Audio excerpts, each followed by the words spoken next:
A piece of copper having a rectangular cross section of 15.2 mm and 19.1 mm is pulled in tension with 44,500 Newton force, producing only elastic deformation. Calculate the resulting strain. Let's define the motive of this problem. There is a copper piece of rectangular size. The length is L and the breadth of the copper is B, and it is being pulled in tension of 44,500 Newton force, producing only elastic deformation. We are going to calculate the strain on this.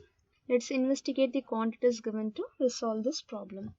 Length is equal to 19.1 millimeter, which is equal to 19.1 into 10 to the power of minus 3 meters, and breadth is equal to 15.2 millimeter, which is equal to 15.2 into 10 to the power of minus 3 meters.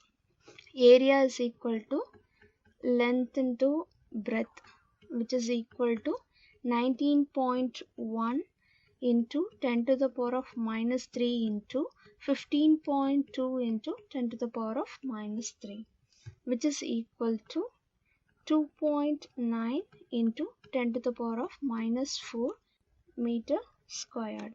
And now the force is given with the value of 44,500 Newton.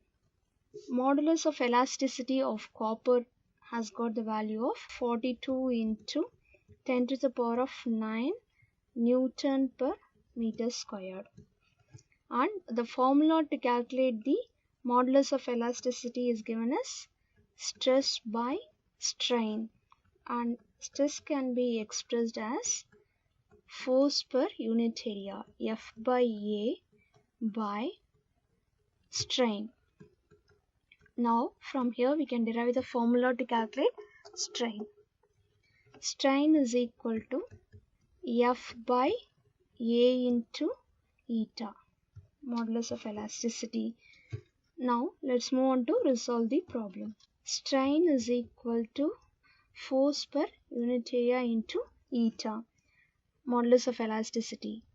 Force is 44,500 by area is 2.9 into 10 to the power of minus 4 into modulus of elasticity of copper, 42 into 10 to the power of 9, which is equal to 3.65 into 10 to the power of minus 3.